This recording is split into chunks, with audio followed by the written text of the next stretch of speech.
مغرب کے لوگ شراب پی کر لوگوں کی مدد کرتے ہیں اور ہم لوگ نماز پڑھ کر غریبوں کا حق کھاتے ہیں۔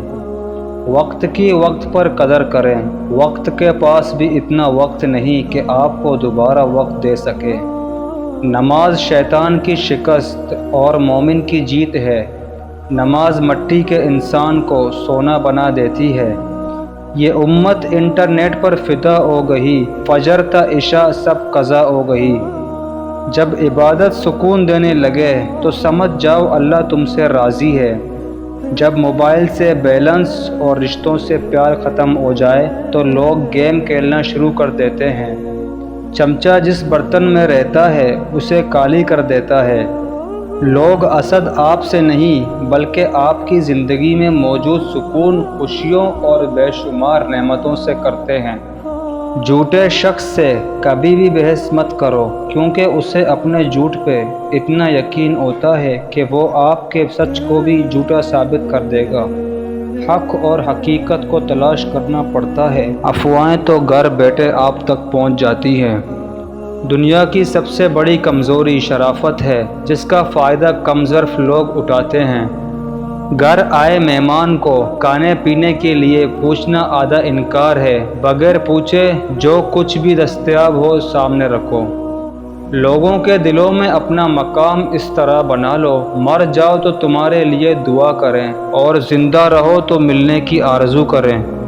نماز کا رہ جانا دنیا کے ہر نقصان سے بڑا نقصان ہے۔ جسے نماز پڑھ کے بھی سکون نہیں ملتا اسے چاہیے کہ سکون سے نماز پڑھا کرے۔ ہر شخص کو راضی رکھنا منافق آدمی کا کام ہے۔ باضمیر بااصول لوگوں سے اکثر لوگ ناراض اور ناخوش ہوتے ہیں۔ ہم لوگ نیک بننا نہیں، صرف نیک دکھانا اور نیک کہلانا چاہتے ہیں، اور یہ منافقت کا سب سے اعلیٰ درجہ ہے۔ جب عقل پر پردہ پڑ جائے تو سمجھانے والا آدمی سب سے برا لگنے لگتا ہے۔ ہم ایسے منافق لوگ ہیں کہ کسی کی تکلیف کو اس کے گناہوں کی سزا سمجھتے ہیں اور اپنی تکلیف کو آزمائش۔ کسی نے مولانا جلال الدین رومی سے پوچھا دنیا کیا ہے؟ فرمایا ہر وہ چیز دنیا ہے جو تمہیں اللہ سے دور کر دے۔ اللہ تعالیٰ کو ہر وقت اپنے ساتھ سمجھنا افضل ترین ایمان ہے۔ ایک دوسرے سے بغض نہ رکھو کیونکہ یہ ہر خیر و برکت کے زوال کا باعث ہے۔ حضرت علی نے فرمایا دو چیزوں کے ثواب کو تولا نہیں جا سکتا، معاف کرنا اور عدل کرنا۔ غم کو بھی اسی طرح قبول کرو جس طرح خوشی کو کرتے ہو، دونوں ایک ہی منصب کی لکھی ہوئی ہیں۔ ہر چیز کا ثواب کا اندازہ ہے مگر صبر کے ثواب کا کوئی اندازہ نہیں۔ حضرت علی رضی اللہ تعالیٰ عنہ نے فرمایا کسی کی تباہ حالی پر خوش نہ ہو، خبر نہیں کل کا زمانہ تمہارے ساتھ بھی یہی برتاؤ کرے۔ زندگی کو ایک امانت کی طرح گزارو، ایک نہ ایک دن یہ اپنے مالک کو واپس کرنی ہے۔ نیک لوگوں کی قربت سے ہمیشہ فائدہ ہوتا ہے۔ تعجب ہے کہ اللہ اتنی ساری مخلوق میں سے مجھے نہیں بھولتا، اور میرا تو ایک ہی اللہ ہے، میں اسے بھول جاتا ہوں۔ اللہ سے کبھی مانگنے لگو تو اوقات دیکھ کر نہیں بلکہ اس کی شان دیکھ کر مانگنا۔ جس نے زندگی میں کسی کو تکلیف نہ پہنچائی ہو وہ قبر میں آرام اور راحت سے سوتا ہے۔ تعلیم انسان کو بولنا تو سکھا دیتی ہے مگر یہ نہیں سکھاتی کہ کب، کہاں اور کیا بولنا ہے۔ خدا جب کسی بدبخت کو دکھ دینا چاہے تو وہ بدقسمت ناشکری کا راستہ اختیار کر لیتا ہے۔ دو باتیں عقل کا عیب ہیں، کہنے کے وقت چپ رہنا اور چپ رہنے کے وقت بولنا۔ اکیلے رہنا بری صحبت میں رہنے سے بہتر ہے۔ جس شخص نے اپنے راز کو اپنے تک محدود رکھا وہ جلد کامیابی کی منزل تک پہنچے گا۔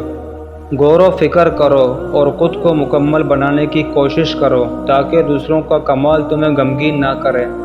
ہم سمجھتے ہیں کہ خدا ہمیں اوپر سے دیکھتا ہے، در حقیقت وہ ہمیں اندر سے دیکھتا ہے۔ تمہاری اصل ہستی تمہاری سوچ ہے، باقی صرف ہڈیاں اور گوشت ہے۔ جب تک دل ٹوٹے گا نہیں دل میں روشنی کیسے داخل ہوگی؟ کبھی تنہائی محسوس نہ کریں کیونکہ پوری کائنات آپ کے اندر موجود ہے۔ خاموش رہو، صرف خدا ہی تمہارے دل کا بوجھ ہلکا کر سکتا ہے۔ پریشانیاں تو آتی جاتی ہیں اور آتی جاتی رہیں گی، تم بس اللہ سے امید مت ہارنا۔ مسلمانوں کا ہر فرقہ ہی ایک دوسرے کو کافر کہتا ہے، بس ایک کافر ہی ہم سب کو مسلمان کہتا ہے۔ ضرورتیں جتنی بڑھتی جائیں گی، سکون اتنا ہی کم ہوتا جائے گا۔ جسے اپنے قریب کرنا چاہتے ہو، اسے مقام دینا شروع کر دو۔ زمانے نے عجب پلٹا کھایا ہے۔ پہلے لوگ عبادت چھپ کر اس لیے کرتے تھے کہ کہیں شہرت نہ ہو جائے، اور اب اس لیے چھپا کر کرتے ہیں کہیں لوگ مذاق نہ اڑائے۔